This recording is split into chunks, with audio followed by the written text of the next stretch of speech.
사도신경으로 신앙 고백하심으로 2월 7일 수요일 새벽 기도회를 시작하도록 하겠습니다. 전능하사 천지를 만드신 하나님 아버지를 내가 믿사오며 그 외아들 우리 주 예수 그리스도를 믿사오니 이는 성령으로 잉태하사 동정녀 마리아에게 나시고 본디오 빌라도에게 고난을 받으사 십자가에 못 박혀 죽으시고 장사한 지 사흘 만에 죽은 자 가운데서 다시 살아나시며 하늘에 오르사 전능하신 하나님 우편에 앉아 계시다가 저리로서 산 자와 죽은 자를 심판하러 오시리라. 성령을 믿사오며 거룩한 공예와 성도가 서로 교통하는 것과 죄를 사하여 주시는 것과 몸이 다시 사는 것과 영원히 사는 것을 믿사옵나이다. 아멘.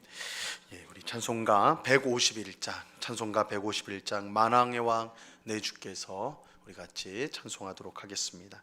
찬송가 151장, 이전 통일 찬송가는 138장 찬송입니다.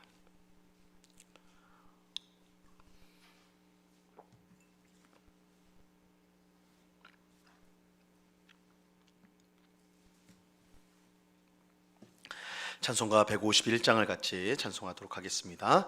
만왕의 왕 내 주께서 왜 고초 당했나 이 벌레 같은 날 위에 그 보혈을 흘렸네.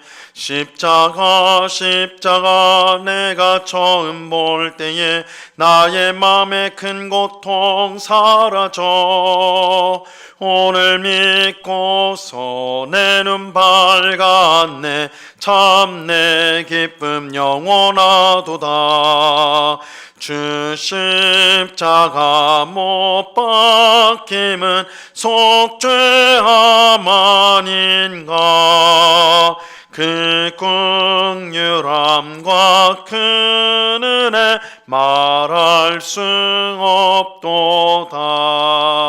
십자가 내가 처음 볼 때에 나의 맘에 큰 고통 사라져 오늘 믿고서 내 눈 밝았네.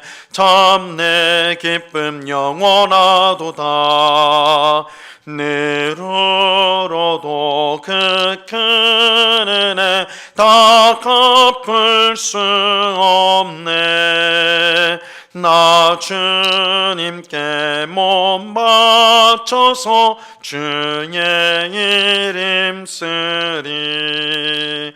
십자가 내가 처음 볼 때에 나의 맘에 큰 고통 사라져 오늘 믿고서 내 눈 밝았네. 참 내 기쁨 영원하도다. 같이 기도하겠습니다. 참 좋으신 아버지 하나님 감사합니다. 오늘도 저희들을 사랑하여 주셔서 저희들을 단잠에서 깨워주시고 하루를 시작하는 첫 시간 기도의 자리에 나올 수 있도록 인도하여 주심을 감사합니다. 이 새벽에도 주님의 귀하신 은혜로 우리의 심령을 충만하게 하여 주시옵소서. 우리의 모든 더러운 죄악이 예수 그리스도의 십자가 보혈로 깨끗이 씻어준 줄로 믿습니다. 더 이상 죄의 종이 아니요 우리가 의의 종이요 하나님을 기쁘시게 하는 사람이 되었은 줄로 우리가 믿고 이제는 이전에 행하던 악한 모든 일들을 내어버리게 하옵시고 하나님의 자녀, 하나님의 새 백성답게 주님을 기쁘시게 하는 삶을 날마다 살아가는 저희 모두가 되도록 주님 주장하여 주시옵소서. 아버지 하나님, 주의 성령께서 우리의 마음을 온전히 다스려 주셔서 우리 마음속으로 마땅히 생각해야 될 것들을 생각하게 하시고 우리가 말하는 것, 행동하는 모든 것들이 하나님 보시기에 합당한 말과 또한 행실이 될 수 있도록 저희들을 다스려 주시옵소서. 우리 마음속에 있는 모든 염려와 근심들을 믿음으로 맡기게 하옵시고 늘 주님 앞에 기도로 더 가까이 나가며 우리의 삶을 복되게 인도하시는 그 하나님의 귀하신 인도하심을 경험하며 항상 찬송하고 감사하는 저희가 되게 하여 주시옵소서. 이 새벽에도 주의 말씀을 듣고자 합니다. 성령 하나님께서 밝히 조명하여 주셔서 주의 말씀의 뜻을 잘 깨닫게 하옵시고, 이 말씀으로 우리의 믿음이 더욱더 견고해지는, 하나님을 향한 소망이 더욱더 선명해지는 귀한 시간 될 수 있도록 은혜를 내리워 주시옵소서. 언제나 우리와 함께 하시며 우리를 보호하시고 우리를 지켜주시는 주님께 감사와 찬송을 올려드리오며 예수 그리스도 이름으로 기도드리옵나이다. 아멘. 우리 하나님 말씀을 다 같이 봅니다. 마가복음 10장 32절에서 34절까지의 말씀을 다 같이 보도록 하겠습니다. 마가복음 10장 32절에서 34절까지의 말씀입니다.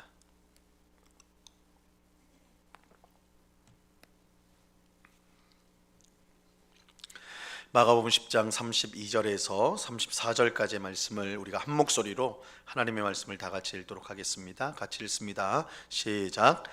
예루살렘으로 올라가는 길에 예수께서 그들 앞에 서서 가시는데 그들이 놀라고 따르는 자들은 두려워하더라. 이에 다시 12 제자를 데리시고 자기가 당할 일을 말씀하여 이르시되, 보라, 우리가 예루살렘에 올라가노니 인자가 대제사장들과 서기관들에게 넘겨짐에 그들이 죽이기로 결의하고 이방인들에게 넘겨주겠고 그들은 능욕하며 침뱉으며 채찍질하고 죽일 것이나 그는 3일 만에 살아나리라 하시니라. 아멘. 마가복음 8장 27절 이후로 예수님은 제자들과 함께 예루살렘을 향한 여행을 시작하셨습니다. 여행을 시작하면서 예수님은 무엇보다 자신이 예루살렘에 올라가셔서 당할 일을 제자들에게 분명히 가르쳐 주셨습니다. 그것은 예수님께서 예루살렘에 올라가셔서 죽임을 당하게 될 것이고 사흘 후에는 다시 살아나게 되리라는 것입니다. 하지만 예수님의 제자들은 이 예수님의 말씀, 예루살렘에 올라가서 죽게 되고 사흘 만에 부활하게 되리라는 이 말씀을 도무지 이해할 수가 없었습니다. 이 제자들이 이해하지 못한 까닭은, 이유는 이 예수님이 그리스도가 맞다면, 그들의 생각에 그리스도가 맞다면 예루살렘에서 죽을 것이 아니라 로마 군대를 몰아내고 다윗 왕조를 부활시키는 왕이 되어야 하기 때문입니다. 그래서 예수님이 자기의 죽음을 말씀하실 때 베드로는, 그의 제자였던 베드로는 크게 화를 내면서 결코 그런 일이 있어서는 안 된다라고 말하며 예수님을 꾸짖기까지 하였지요. 이러한 베드로와 제자들의 반응에 대해서 예수님은 너희가 사람의 일을 생각하고 하나님의 일을 생각하지 않는다, 그렇게 책망하셨습니다. 제자들이 기대한 것은 하나님의 뜻이 아니에요. 하나님의 뜻이 이루어지는 것을 그들이 기대한 것이 아닙니다. 그들은 자신들을 위한 자신들의 바람, 자신의 욕망이 이루어지기를 바랬죠. 그들은 예수님을 따른다고 하면서도 예수님을 이용하여 자신들의 탐욕을 채우고자 했을 뿐입니다. 그들은 예수님이 가신 길을 따라가기보다 자기들이 가고 싶은 길을 가기 위해서 예수님을 이용하였던 것이죠. 예수님은 이런 제자들에게 너희가 사람의 일을 생각하고 하나님의 일을 생각하지 않는다, 그렇게 말씀하셨습니다. 그러면서 예수님은 아무든지 나를 따라오려거든 자기를 부인하고 자기 십자가를 지고 쫓아야 된다, 이렇게 말씀하셨어요. 왜냐하면 예수님이 지금 가시는 이 길이 자기를 부인하는 길이고 또한 자기 십자가를 지는 길이었기 때문입니다. 온 세상을 구원하기 위해 하나님은 자기 아들인 예수님을 십자가에 못 박혀 죽도록 뜻하셨습니다. 예수님은 그 뜻, 아버지 하나님의 뜻에 순종하여서 지금 예루살렘에 가고 계시는 거예요. 근데 중요한 사실은 예수님이 말씀하신 자기를 부인하고 자기 십자가를 지는 것은 우리의 힘으로, 우리의 신념이나 우리의 의지로 할 수 있는 일이 아니라는 것입니다. 왜냐하면 우리는 하나님보다는 세상의 것들을 더 사랑하고 또한 세상을 더 의지하기 때문입니다. 이 길을 가던 예수님 앞에 와서 어떻게 하면 영생을 얻을 수 있습니까? 물었던 이 청년 이야기를 통해서 이것을 우리가 확인하였죠. 이 청년은 젊은 나이에 공직에 오르고 또 큰 부자였을 뿐만 아니라 어릴 때부터 하나님의 계명을 하나 빠짐없이 지킬 정도로 참으로 경건했던 사람이었어요. 하지만 예수님께서 너가 참 잘하였는데 내 재산을 다 팔아서 가난한 사람들에게 나눠주고 나를 따라오너라, 그러면 영생을 얻게 될 것이다, 이렇게 말씀하셨을 때 그 청년은 예수님 말씀에 순종할 수가 없었습니다. 왜냐하면 이 청년에게 재물이 너무 많았기 때문에. 그런 부자였어요. 청년은 영생보다 재물을 더 중요하게 여겼기 때문에 결국 예수님을 따르지 않고 예수님을 떠나게 됐죠. 이것을 통해 아무리 대단한 사람이라도 스스로의 힘으로 예수님을 따를 수 없다는 사실을 알려주는 것입니다. 그렇게 우리가 예수님을 따르려면 무엇보다 하나님의 은혜가 필요합니다. 하나님의 은혜가 필요해요. 하나님께서 은혜를 부어주셔서 우리를 거듭나게 하시고 우리를 변화시켜야지만 우리가 예수님을 따르고 또한 구원을 받을 수가 있는 것입니다. 그런데 그렇다면 이 은혜가 어디서 주어지는 것일까요? 예수님의 십자가로부터 주어지는 것입니다. 예수님께서 십자가를 지신 것은 우리 죄를 대신하기 위해서였어요. 예수님께서 십자가를 지심으로 우리의 죄가 용서를 받고 죄 때문에 받은 저주로부터 우리가 자유롭게 되었습니다. 이 로마서 6장 6절과 7절에 보면요, 이렇게 말씀합니다. 우리가 알거니와 우리의 옛사람이 예수와 함께 십자가에 못 박힌 것은 죄의 몸이 죽어 다시는 우리가 죄에게 종노릇하지 아니하려 함이니 이는 죽은 자가 죄에서 벗어나 의롭다 하심을 얻었음이라. 예수님이 십자가를 지심으로 죄의 몸이 죽게 되었고 더 이상 죄에게 종노릇하지 않게 되었습니다. 이뿐만 아니라 죄에서 벗어나 이제는 의롭다 하심을 얻었다, 이렇게 말씀하고 있어요. 이 의롭다 하심을 얻었다라는 것은 하나님과의 관계가 회복되어져서 하나님의 뜻대로 살게 되었다는 것입니다. 예수님의 십자가는 우리의 죄의 문제만 해결한 것이 아닙니다. 예수님의 십자가를 통해 우리는 하나님의 뜻을 행하는 새 사람이 되었습니다. 그러므로 예수님의 십자가 사건은 우리 죄인을 구원하고 새 사람으로 변화시키는 하나님의 은혜 그 자체라고 할 수가 있습니다. 예수님은 이 하나님의 은혜를 우리에게 주시기 위해 지금 예루살렘에 올라가고 계신 것입니다. 하지만 예수님의 제자들은 여전히 이러한 사실을 깨닫지 못하였습니다. 오늘 읽은 본문은 예수님이 예루살렘을 향해 가실 때 제자들이 어떤 반응을 보였는가, 그것을 또한 보여주고 있어요. 32절 말씀 보세요. 오늘 본문 32절. 예루살렘으로 올라가시는 길에 예수께서 그들 앞에 서서 가시는데 그들이 놀라고 따르는 자들은 두려워하더라. 이에 다시 12 제자를 데리시고 자기가 당할 일을 말씀하여 이르시되. 이 예루살렘으로 갈 때에 제자들의 반응은 놀라움과 두려움이었어요. 놀라움과 두려움. 그들이 놀라고 두려워한 것은 예수님께서 예루살렘에 올라가시면 죽게 될 것이라고 말씀하셨기 때문입니다. 하지만 두려워하는 제자들과 달리 예수님은 아주 담대하게 제자들 앞에 서서 예루살렘을 향해 가셨습니다. 오늘 말씀해 보니까 제자들 앞에 서서, 앞장서서 예수님이 예루살렘으로 가셨다, 우리가 알 수가 있어요. 하나님을 사랑하고 의지하는 성도는 이 세상 그 무엇도 두려워할 필요가 없어요. 예수님처럼 그 무엇도 두려워할 필요가 없어요. 시편 27편에 보면 다윗이 이렇게 고백합니다. 여호와는 나의 빛이요 나의 구원이시니 내가 누구를 두려워하리요. 여호와는 내 생명의 능력이시니 내가 누구를 무서워하리요.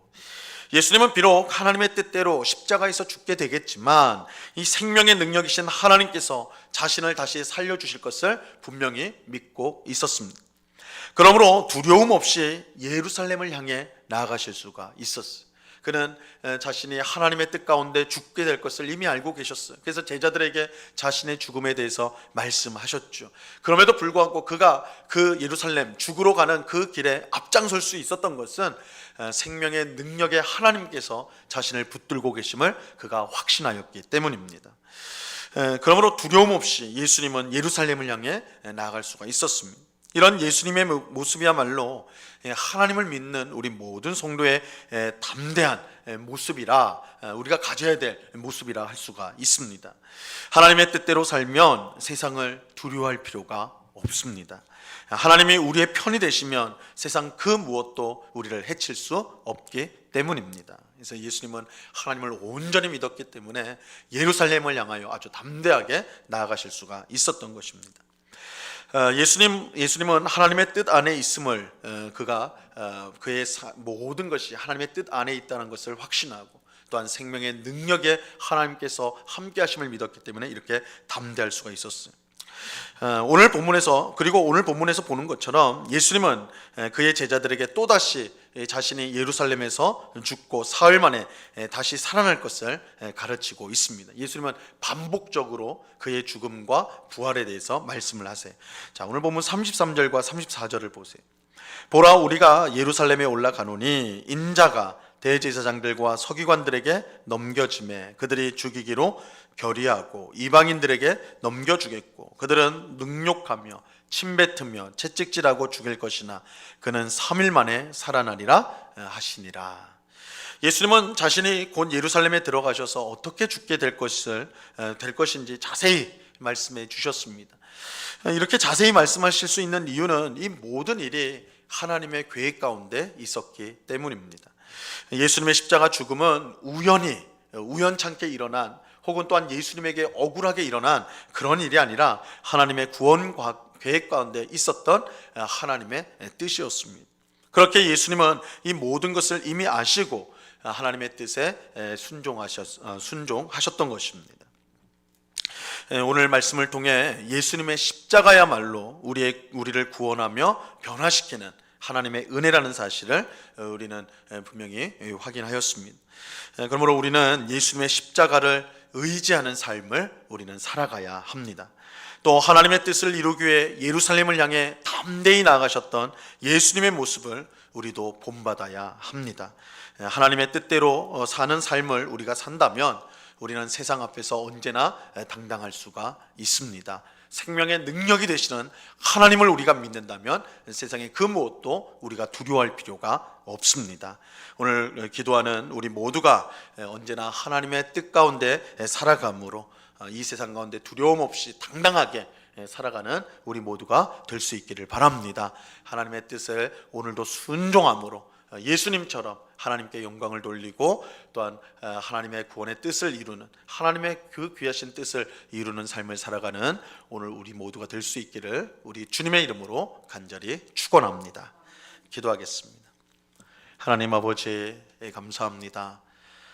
예수님은 예루살렘을 향해 나아갈 때 그가 십자가에서 죽을 것을 이미 아시고 예루살렘에서 온갖 핍박과 또한 십자가 죽음이 기다린다는 것을 아시면서도 담대하게 그곳을 향해 나아가셨습니다. 그것이 하나님의 뜻임을 아셨기 때문입니다. 뿐만 아니라 생명의 능력이 되시는 하나님께서 함께 하심으로 그 죽음을 이기고 부활할 것을 그가 예수님께서 믿으셨기 때문입니다. 하나님의 뜻을 알고 그 뜻에 순종하는 성도는 이 세상에 두려워할 것이 아무것도 없는 줄로 믿습니다. 아버지 하나님, 오늘도 하나님께서 우리와 함께 하심을 확신하고 하나님의 뜻에 순종함으로 세상 가운데 당당히 살아가는 저희 모두가 될 수 있도록 주님 주장하여 주옵소서. 돈이 우리의 힘이 아니요 세상의 지위가 우리의 힘이 아니요 사람이 우리의 힘이 아니요 오직 생명의 주님이 능력의 하나님께서 우리의 힘이 되시는 것을 우리가 분명히 믿고 하나님만을 온전히 의지하는 삶을 살아가는 저희 모두가 되게 하여 주시옵소서. 우리의 삶 속에 두려워진 모든 두려움과 염려와 근심들을 물리치게 하옵시고 생명의 주님 안에서 오늘도 감사함으로 당당함으로 기뻐함으로 살아가는 저희 모두가 되게 하여 주시옵소서. 오늘도 귀하고 복된 하루를 주심을 감사합니다. 주님과 함께 동행하는 하루를 보내게 하옵시고 오늘 밤에는 수요 예배로 하나님께 영광을 돌리고자 합니다. 특별히 귀한 주님의 말씀을 증거하는 선교사님을 통하여 귀한 말씀을 듣고자 하니 많은 성도들이 함께 모여서 주님의 행하신 일과 또한 행하실 일들을 들으며 또한 우리가 사모하며 함께 기도하며 격려하는 복된 예배의 시간이 될 수 있도록 은혜를 내리워 주시옵소서. 이 시간 여러 가지 간구의 제목들로 기도하는 주의 백성들 한 사람 한 사람 붙들어 주시고 우리의 기도에 귀를 기울이시고 또한 주의 뜻을 반드시 우리의 기도를 통해 이루시는 하나님이신 줄을 믿고 힘있게 기도하는 저희가 되도록 붙잡아 주시옵소서. 언제나 우리와 함께 하시는 주님께 감사와 찬송을 올려드리오며 예수 그리스도 이름으로 기도드리옵나이다. 아멘. 하늘에 계신 우리 아버지여, 이름이 거룩히 여김을 받으시오며 나라에 임하옵시며 뜻이 하늘에서 이룬 것 같이 땅에서도 이루어지이다. 오늘날 우리에게 일용할 양식을 주옵시고 우리가 우리에게 죄 지은 자를 사하여 준 것 같이 우리의 죄를 사하여 주옵시고 우리를 시험에 들게 하지 마옵시고 다만 악에서 구하옵소서. 대개 나라와 권세와 영광이 아버지께 영원히 있사옵나이다. 아멘.